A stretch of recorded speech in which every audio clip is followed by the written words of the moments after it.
Hi, I'm Gina. This is my husband, Hal Halliday. Hello. And we are co-founders of Wrap the World with Quilts. And we founded it with my good buddy, Beth, who's in Tucson. Hi, I'm the other half. This is the story of how we accidentally started a charity called Wrap the World with Quilts. And it was all because of Hal. Well, part of it. I was riding my bike through Western Ukraine into Poland in August of 2021, about 6 months before Russia invaded Ukraine. And I made some business relationships there. And when Russia did invade Ukraine, the people I'd worked with started leaving as refugees. And one in particular, Natalia, shared a picture of her children at the border. And we were struck by the lack of luggage, supplies. What they just had was maybe a 1 or 2 days change of clothes. And who knows how long they would be gone.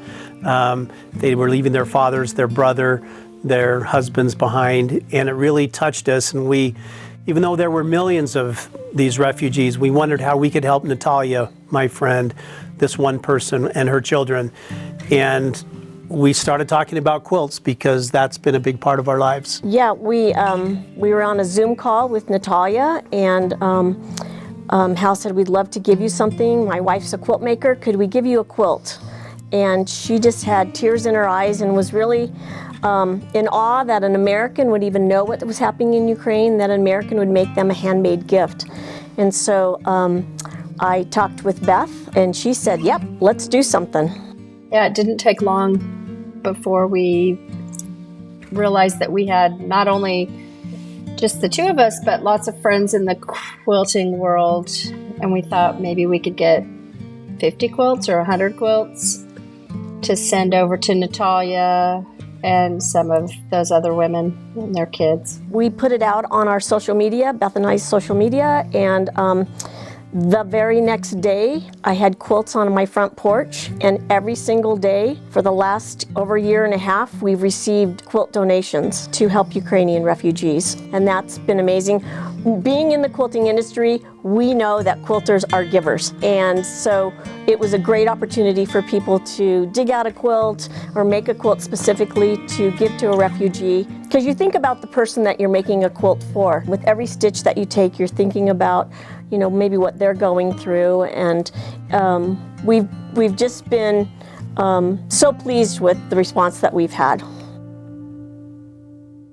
We thought we were going to get a few hundred, and in the last year and a half, we've had over 37,000 quilts donated to Ukrainian refugees who have fled the country, and also those who have stayed in the country. We've also sent quilts to Afghanistan and Turkey and Syria when they had earthquakes, and also to the fire victims of Maui. Beth and I thought we were going to be retired grandma ladies, and we started this charity, and it's become almost a full-time job for both of us.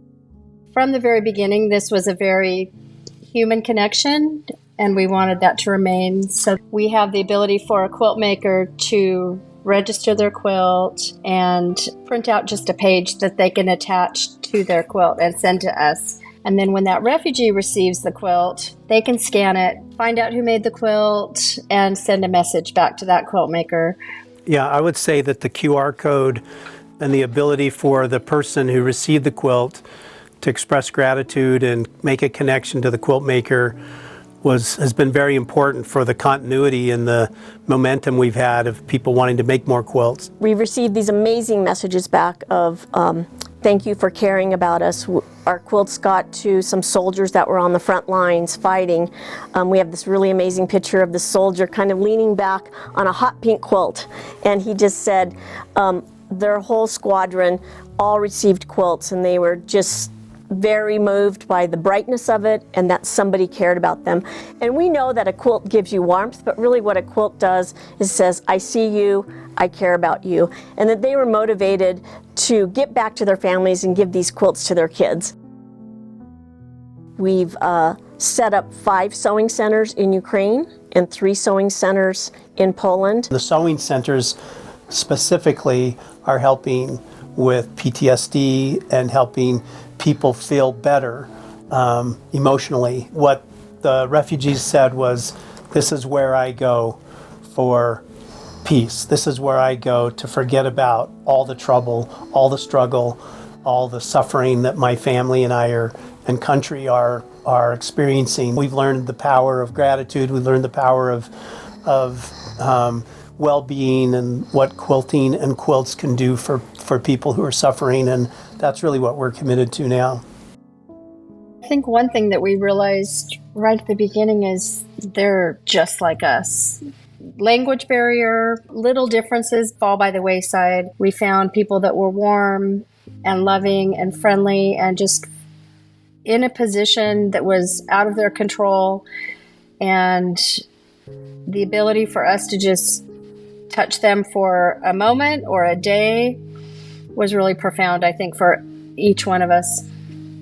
Yeah, we met these women who, if you can imagine, they were probably going to soccer games and getting their nails done and going to lunch with their girlfriends and working in IT companies or whatever, when a bomb explodes their apartment, or they have missiles that fly through the air and they have sirens that go on and they have to run down to a bomb shelter, and the stress that creates in their life for their children and for them.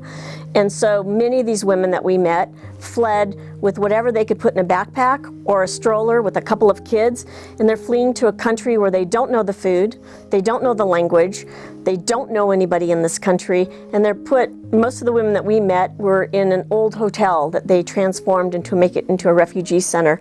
And they desperately want to get back to Ukraine because their husbands, fathers, brothers are still there. But there's nothing to go home to oftentimes.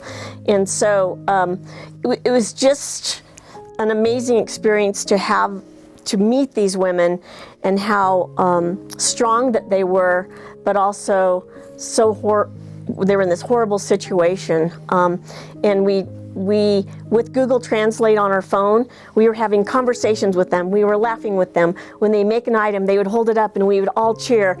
And we were just girls sewing together, and that was a really, really awesome experience.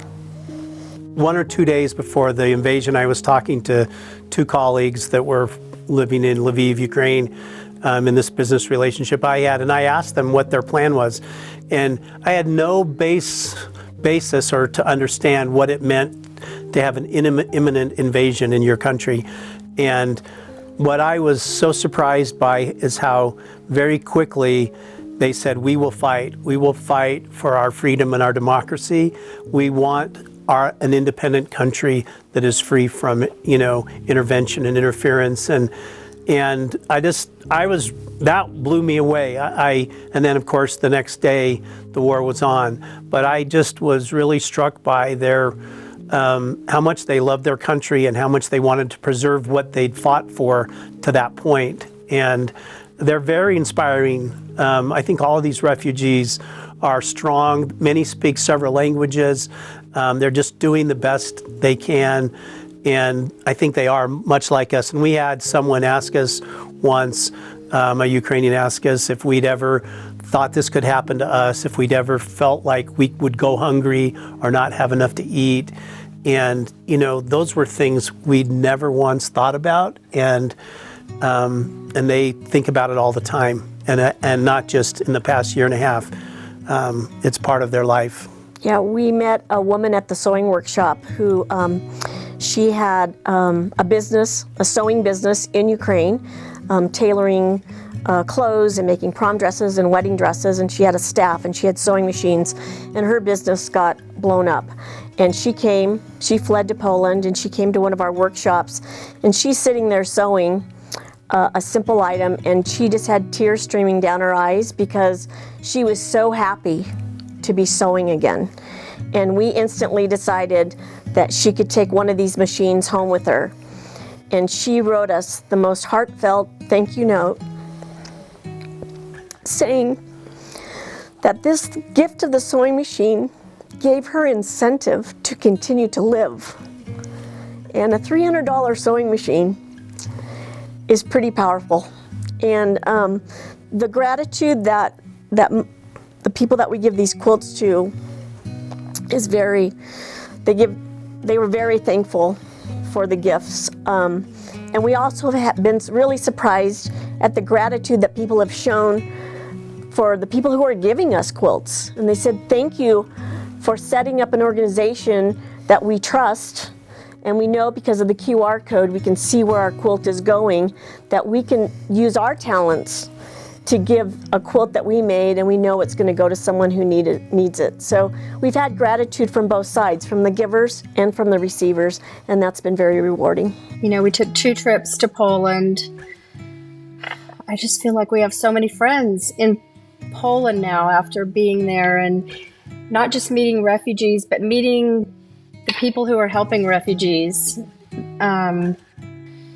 So many times we've crossed paths with someone that has been really just random and a coincidence or a miracle, and then later they just become such an integral part of what we do and what we can form together to do. So it's really been it sounds kind of cliche, but a literal patchwork of a plan and a program and a charity that has involved so many people, Americans, Polish people, other refugees, everybody helping one another, and so many stories. The folks that came along with us on the humanitarian trip have remained involved. Some of them that live local are volunteers. They come in every week and help, and it just has grown. At the beginning, when Gina said we accidentally founded a charity, that's so true, but it seemed just like it was perfectly put together. We don't always know what we're doing, but things work out because there's so many good-hearted people involved. Each week we get between 200 and 800 quilts delivered to us. We have a partnership with another charity called the Give Back Box, and they partner with UPS, and so people are able to ship us quilts up to 50 pounds for only $20. We received quilts from all 50 states and 6 other countries. So we go to UPS at least once a day, most of the time twice a day, to receive all these quilts, as well as they drop them off on our porch. But these quilts, we process them, we scan them, and then we get them to our charity partner called Lifting Hands International. They happen to have locations throughout the world. They have one location in the United States, just happens to be 5 miles from this spot right here, which is another one of those coincidental miracles that we've experienced, where they needed between 2,000 and 3,000 quilts on every cargo container that they were sending, and they could not get those. They were getting a couple hundred on each cargo container. So we've been able to fulfill their need. Quilts and blankets was one of their top priorities of humanitarian aid that they were sending. So that partnership is a beautiful melt of location-wise, very logistically convenient for us, but they have people boots on the ground that receive the goods and then get them to people in need, whether that's at an orphanage or a bomb shelter or a hospital or wherever that these people need. They get them into the areas like Donetsk, who was hit first and very hard. They're one of the closest cities to Russia. They haven't had electricity and running water and regular food for about a year and a half. And our quilts are in there. And we have some amazing photos of our quilts getting there. And they send us a note back because of that QR code. Our cargo containers go to Ukraine about every month. And then when people register their quilts, they can specifically say they want it to go to Ukraine or wherever is needed most. So if another disaster happens, like Maui, we're able to pivot and to send quilts and blankets to another spot that has a disaster or a war happening, or including in the U.S. So we've been able to find a partner that, for a very low cost, gets quilts right to the front lines where people are suffering and need them the most. And through this Give Back Box, we're able to help people get quilts to us. We've created the cause, and we're inviting people to that, and the QR code helps people feel comfortable knowing that they can see that they are going to where we say they are going, and that's been a real part of it. So we're kind of in the middle, but I think we've really rallied the quilting world to do something with the quilts that they have and they want to make to get them to provide comfort and love for people that are suffering around the world. And these two ladies started with the name of the, very quickly found the name Wrap Ukraine with Quilts, but at the same day or same moment also registered Wrap the World with Quilts. Of course, we're thinking that maybe the war in Ukraine would be done in a month or two. So we actually registered Wrap the World with Quilts. We're a 501c3 charity. And so that's our official name, but initially we started off just helping Ukraine, but we've been able to pivot to wherever people need quilts. We probably have delivered about 5,000 to 6,000 quilts personally on our trips to Poland. And kind of a grassroots effort with people that we've met there and other networks and people that we've taken over there. And so we've been fortunate to be able to experience just what that is like to wrap someone in a quilt. And that's, I think, one of the things that keeps us going. We have a really great photo. Beth and I went to a bus station in Warsaw as people were coming in, and they had a little refugee center set up where people can charge their phone, get something to eat, and just kind of regroup for a day or two. And this woman walked in, and she had two little toddlers with her, and she'd traveled about 50 hours straight to escape the bombing in Ukraine. And she walked into this refugee center with these two little kids, and another mom grabbed her kids and got them some food. And she, if you can imagine, was just exhausted after traveling for so long. There's really one main highway heading west out of Ukraine, and the lineup of people was just huge. And so she didn't stop to sleep, she just kept traveling. And she gets to this refugee center, and we had quilts with us, and we just put this quilt over her, and she looked up at us and just had tears in her eyes. And we looked at each other and said, this is the moment where we knew that one quilt wrapped around one person, she knew that somebody cared about her in that moment. And those kinds of things have happened many, many, many times. But I think that's the motivation for us to keep helping people, and we're trying to wrap the world with quilts. It's really hard to put into words how this has changed just my outlook on the world. And I've always loved to travel, but just to be able to connect with other people that are on the other side of the world also helping, people within our communities that are helping.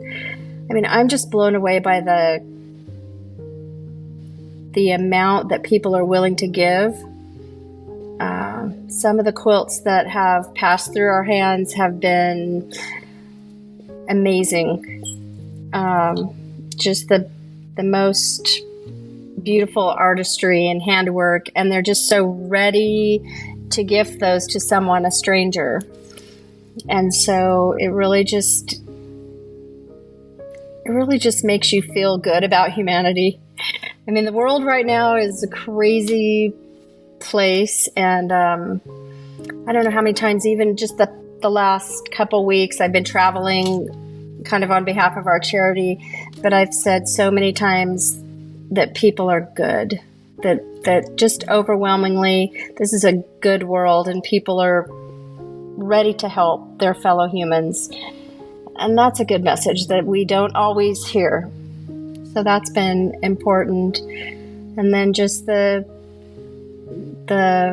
ability to kind of open yourself up and do something not that you had planned, something that's different than what you maybe would have designed for yourself.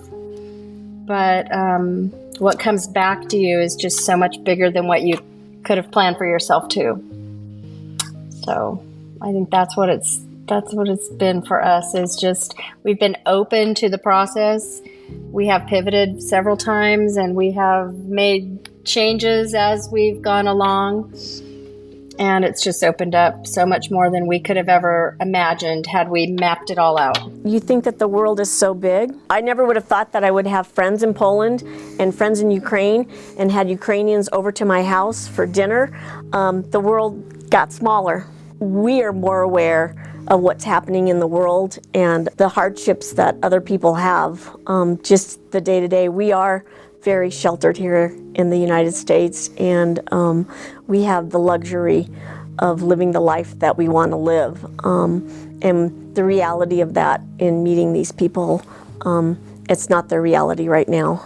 And, you know, we try to take the politics and the religion out of it and just see it as humans helping humans in this difficult time. Yeah, and unfortunately, I don't think there'll be a time soon where people won't need love, care, comfort from someone that might be far away, right? So we want to keep doing this, and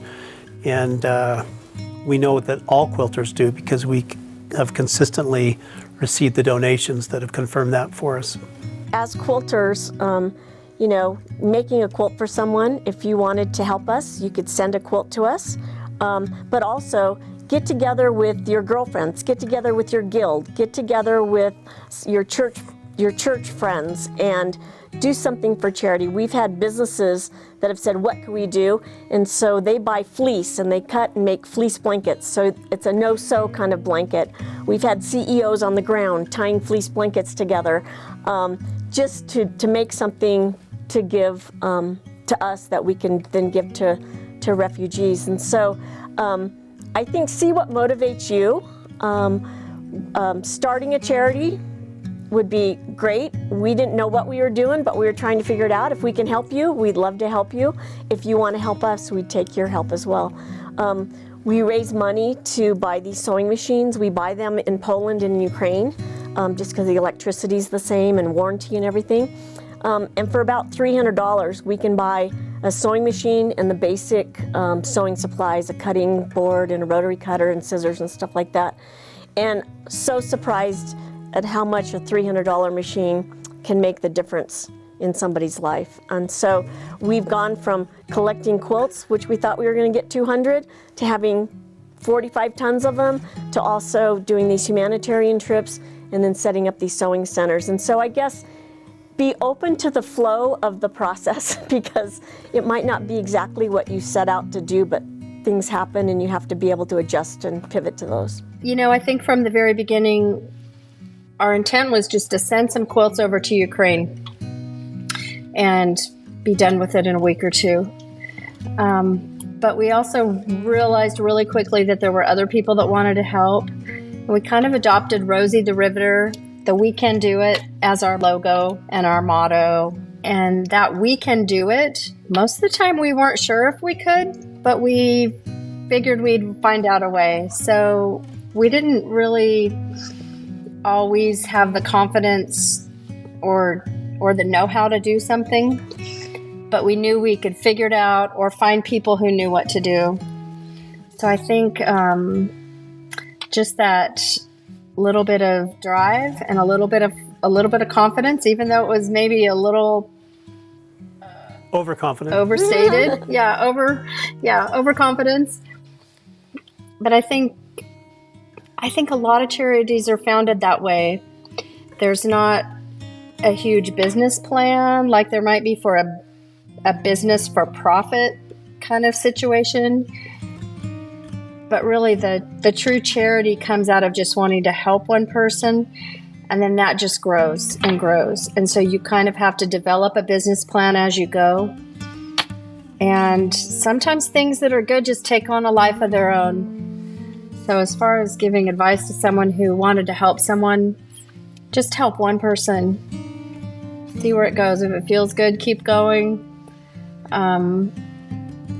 Really just the people that have rallied around us and have sent us quilts and kept going. Like, we can't stop because they're not stopping. So it really just kind of grows at this astronomical rate because there's so many good people out there that want to help. I would say that we didn't set out with a plan. We set out to help someone, and soon other people wanted to help others. And that's what created momentum for us. Our hope was a couple hundred quilts, we never thought 10,000. In fact, our website only went up to 1,000 when we were counting them on the website. So then we had to change it to do, 10,000. Yeah. And We needed a comma. Yeah. We had to have our we just- web guy add a comma to it. we didn't set out to do something big. We set out to do something small, but it was authentic and it was real, and people could see that it was good, and they wanted to join. And we've just seen people help us. And the things we couldn't do or figure out or even imagine came from the people who wanted to help us. The QR code was not our idea. It was somebody else's suggestion, and it came at the very early on, and it has made such a difference. Doing good attracts good. I think that's what Beth is saying, and I agree. That is what has really created something so much bigger than we ever would have dreamed of. Also, I think sometimes there's stumbling blocks that stop you for a minute. For example, our first box of quilts that we went to send, we had about 50 pounds of quilts, which was about 30 quilts that we wanted to send to Poland, and we took it down to UPS, and it was $1,800. We knew right then that that business model was not going to work for us, that we would not be able to send quilts that way. And so then that caused us to look and find another charity that was sending aid over and to partner with them. And so some of those stumbling blocks we've had to figure out, okay, that's not going to work. Let's go to plan B or plan C, when plan B and plan C were much better than our own plan. We are just so grateful for the opportunity to serve others, and we are so grateful to everyone who's donated to help us change the lives of other people. And the messages that we've gotten back from the QR code, we know that we're making a difference, and that's just really awesome.